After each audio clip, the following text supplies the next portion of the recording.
Voici un des meilleurs conseils que vous allez recevoir dans tout le reconditionnement de la douleur. Et non, je n'ai jamais entendu ce conseil sur aucun vidéo en anglais. Je ne sais pas pourquoi. Je ne sais pas pourquoi je n'ai pas commencé par cette vidéo. Ça aurait dû être le premier vidéo de toute la chaîne, probablement. Alors, voici le conseil. Arrêtez de mesurer vos symptômes. Il ne faut plus mesurer les symptômes en se servant de chiffres, comme on le fait la plupart du temps. Des 3 sur 10, des 8 sur 10. Qu'est-ce que ça veut dire? Il n'y a pas deux expériences qui sont similaires dans la vie. Chaque expérience est unique. Chaque expérience est un cocktail chimique unique qui ne s'est jamais produit auparavant et qui ne se reproduira jamais. Et là, il y a deux expériences totalement différentes, totalement uniques, qu'on décrit par le même bruit de bouche. 8 sur 10. L'autre jour aussi, j'ai eu 8 sur 10. Et là, maintenant, j'ai eu 8 sur 10. Qu'est-ce que ça veut dire? Ça veut dire qu'on est dans notre tête, on est dans l'intellect, on est dans des histoires qu'on se compte sur nos sensations. Si on allait vraiment dans le ressenti de ces deux expériences, ces deux 8, ça deviendrait vraiment absurde de les qualifier par le même bruit de bouche. 8 sur 10. Ça montre vraiment à quel point on est dans notre tête au lieu d'être dans notre ressenti. Et surtout, ça nous rend tellement conscients des symptômes. Ça veut dire qu'on est toujours en train de mesurer les symptômes. On est toujours hyper conscient des symptômes. Symptômes, symptômes, symptômes. L'autre jour c'était une belle journée, j'ai eu des 3 sur 10. Là aujourd'hui, une mauvaise journée, des 8 sur 10. Malheureusement, on ne réussira jamais à éliminer la douleur chronique avec cette attitude. Jamais, je peux le dire d'avance. Jamais. Que faut-il mesurer? Est-ce qu'on doit mesurer quelque chose? Sûrement.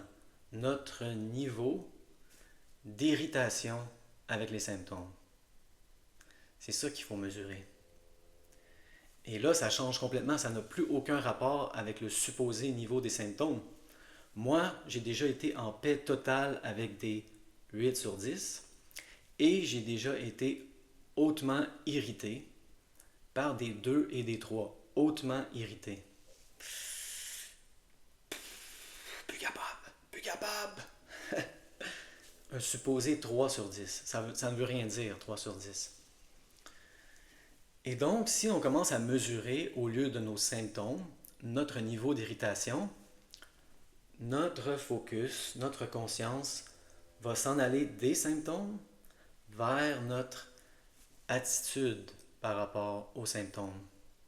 On va arrêter de mesurer nos journées avec les symptômes. Pourquoi? Parce qu'on se fout des symptômes. Les symptômes ne sont pas importants et surtout, ça c'est quelque chose à se rappeler constamment, les symptômes ne sont pas une mesure de notre progrès en reconditionnement de la douleur. Quelle est la mesure de notre progrès? Notre attitude par rapport aux symptômes, notre irritation par rapport aux symptômes, c'est ça qu'on mesure. Donc, si on a une journée, on va se servir du concept, même s'il est louche, même si on a une journée de 3 sur 10, mais qu'on est irrité, c'est une mauvaise journée, si on veut le qualifier comme ça. Ce n'est pas une journée où on a eu beaucoup d'expériences correctives. Ce n'est pas une journée où on progresse beaucoup. Si on a mal 8 sur 10, mais qu'on est totalement calme, totalement en paix, c'est une excellente journée. Une excellente journée du reconditionnement de la douleur. Beaucoup de progrès se font. D'énormes progrès se font. Beaucoup d'expériences correctives ont lieu. Donc, c'est un message très simple pour cette vidéo. C'est le seul message. Essayez de faire ça. Ne parlez plus des symptômes. Ça, c'est clair. Les gens parlent toujours des symptômes. Les gens parlent toujours des symptômes et souvent vont associer un chiffre. Donc, encore plus à la racine, on ne parle plus des symptômes. Moi, c'est vraiment la première règle que j'ai obéie au reconditionnement de la douleur, sans questionner. Beaucoup de choses ont été difficiles, je dois l'admettre, mais ça a été relativement facile. Après 10 jours, je n'avais plus envie de parler des symptômes.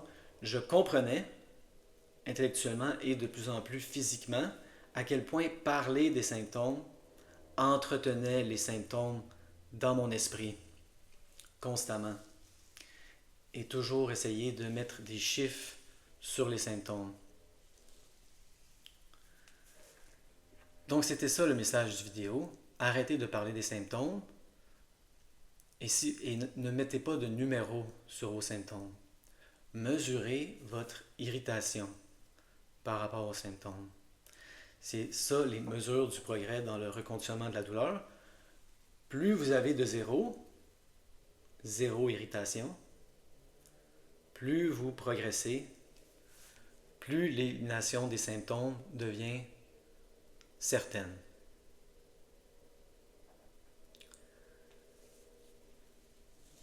Donc j'espère que cette vidéo a été utile. Je n'ai jamais entendu une vidéo du reconditionnement de la douleur qui donnait ce conseil et c'est vraiment incroyable. Je ne sais pas pourquoi j'en ai pas encore parlé.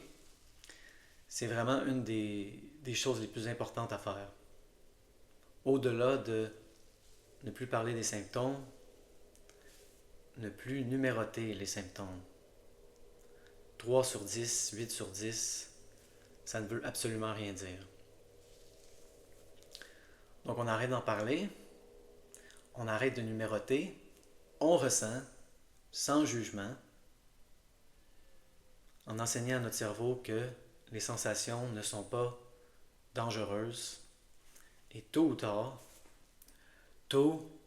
si on réussit à ne plus être irrité, les symptômes vont disparaître.